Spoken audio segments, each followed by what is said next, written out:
தேர்தல் வந்தாலே பரபரப்புக்கு பஞ்சம் இருக்காது. அதுவும் இந்தியாவில் மாநில தேர்தல் என்றால் பல கட்சிகள் அதில் போட்டியிடும். தனக்கான ஒரு தனிப்பட்ட இடத்தை பெற்றுவிட வேண்டும் என்பதில் அனைத்து கட்சிகளும் முயற்சி செய்கின்றார்கள். மேலும் அந்த நேரத்தில் செய்யப்படும் எல்லாவிதமான செயல்பாடுகளுக்கும் ஒரு அரசியல் உள்நோக்கம் கற்பிக்கப்படும்.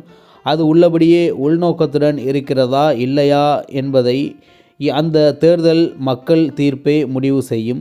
அந்த வகையில்தான் இப்போது உருவாகி நிற்கும் இந்த எஸ்ஐஆர் என்ற வாக்காளர் கணக்கெடுப்பு. முழுமையாக அந்த காணொளியை பார்க்கலாம். அதற்கு முன்பு மறக்காமல் நம்ம சேனலை சப்ஸ்கிரைப் செய்து வைத்துக் கொள்ளுங்கள். பெல் பட்டனை அழுத்துங்கள். வாருங்கள் காணொளிக்குள் செல்லலாம். எஸ்ஐஆர் என்பது என்ன என்பது குறித்து பார்க்கலாம். எஸ்ஐஆர் என்பது ஸ்பெஷல் இன்டென்சிவ் ரிவிஷன் என்ற சொல்லின் சுருக்கம்.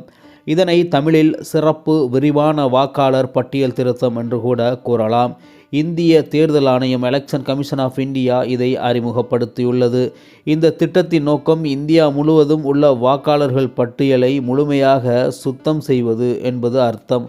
அதாவது இறந்தவர்கள், இடம் மாற்றியவர்கள், இரட்டிப்பு பதிவுகள் ஆகியோரின் பெயர்களை நீக்கப்பட வேண்டும். அதேபோல் புதிதாக 18 வயது முடிந்தவர்கள் சேர்ப்பது மற்றும் வாக்காளர் பட்டியலில் சேர்க்கப்படாதவர்கள் பெயர்களை சேர்ப்பது என்று இந்த பட்டியல் இருக்கின்றது. தேர்தல் ஆணையம் இதை பட்டியல் துல்லியமாக நம்பகத்தன்மையாகவும் இருக்க வேண்டும் என்ற நோக்கில் தொடங்கியுள்ளது. பகுதி 2 இது எப்படி நடக்கிறது? இதற்காக ஒவ்வொரு பகுதியிலும் பூத் லெவல் ஆஃபீஸர் PLO எனப்படும் அதிகாரிகள் வீட்டுக்கு வீடு சென்று வாக்காளர் தகவல்களை சரிபார்க்கின்றனர். அவர்கள் புதியவர்களை சேர்க்கவும் பழைய தவறுகளை திருத்தவும் செய்கிறார்கள். இந்த செயல்முறை முடிந்தவுடன் தேர்தல் ஆணையம் புதிய பட்டியலை வெளியிடும்.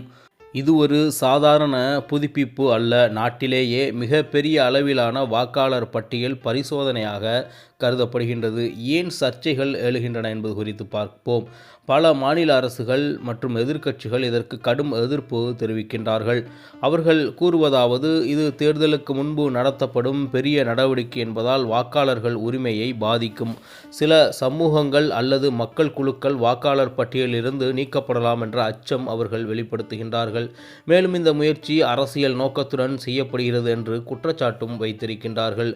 அதற்கெதிராக மத்திய அரசு மற்றும் ஆணையம் கூறுவது, இது தவறான வாக்காளர் பெயர்களை அகற்றி உண்மையான வாக்காளர்களை சேர்க்கும் சுத்தமான நடவடிக்கை மட்டுமே என்று கூறுகிறார்கள். மாநிலங்களின் மனநிலை என்ன என்பது குறித்து பார்ப்போம். எஸ்ஐஆர் முதல் முறையாக பீகாரில் தொடங்கப்பட்டது. இதில் சுமார் 8 கோடி வாக்காளர் விவரங்களை மீண்டும் சரிபார்க்கப்பட்டன. அதற்கு எதிராக எதிர்க்கட்சிகள், குறிப்பாக இந்தியா கூட்டணி வாக்காளர் உரிமையை கவரும் முயற்சி என்று கடுமையாக விமர்சித்தன. ராகுல் காந்தி இதற்கு ஓட் அதிகார் யாத்ரா என்ற போராட்டத்தை அறிவித்தார். தமிழ்நாடு தற்பொழுது இங்கு திமுக அரசு இதற்கு எதிர்ப்பு தெரிவித்து உச்சநீதிமன்றம் வரை சென்றுள்ளது. அதற்கு முதல்வர் ஸ்டாலின் இதை அரசியல் சதி என்று குற்றம் சாட்டினார். ஆனால் அதே நேரத்தில் ADMK மற்றும் BJP இதை ஆதரித்து இது ஒரு நல்ல முயற்சி என தெரிவித்துள்ளன. கேரளா முதல்வர் பினராயி விஜயன் இதை ஜனநாயகத்திற்கு எதிரான நடவடிக்கை என்று கூறி எதிர்ப்பு தீர்மானம் நிறைவேற்றியுள்ளார். அவர் ஆர்டிகல் 236, அதாவது 18 வயதிற்கு மேல் அனைவரும் வாக்குரிமை மீறப்படுகிறது என்றார். மற்றும் மேற்கு வங்காளம், ராஜஸ்தான், மத்திய பிரதேசம் போன்ற பல மாநிலங்களிலும் இதற்கு எதிராக அரசியல் விவாதங்கள் எழுந்துள்ளன. மக்கள் கருத்து மற்றும் விளைவுகளை குறித்து பார்ப்போம். மக்களிடையே 2 நிலை கருத்துக்கள் இருக்கின்றன. ஒரு பக்கம் இது வாக்காளர் பட்டியலை சுத்தப்படுத்தி நம்பகமான தேர்தலை உருவாக்கும் முயற்சி என சிலர் பாராட்டுகின்றனர். மற்றொரு பக்கம் இதன் மூலம் பலரை வாக்காளர் பட்டியலிலிருந்து தவறாக நீக்கப்படும் அபாயம் இருப்பதாக சிலர் கூறுகின்றனர். மொத்தத்தில் எஸ்ஐஆர் ஒரு முக்கியமான திட்டம். ஆனால் அது எவ்வாறு நடைமுறையில் செயல்படுகிறது, எவ்வளவு வெளிப்படைத்தன்மையுடன் நடக்கிறது என்பது மக்களின் நம்பிக்கையை தீர்மானிக்கும். எதிர்ப்புகளுக்கும் ஆதரவுகளுக்கும் நடுவேதான் இந்த எஸ்ஐஆர் இந்திய தேர்தல் வரலாற்றில் முக்கியமான கட்டத்தை அடைந்துள்ளது. அடுத்த மாதங்களில் இதன் விளைவுகள் எப்படி இருக்கும் என்பதுதான் பார்க்க வேண்டியது. நீங்கள் இதை எப்படி பார்க்கின்றீர்கள்? உங்கள் கருத்தை கமெண்டில் எழுதுங்கள்.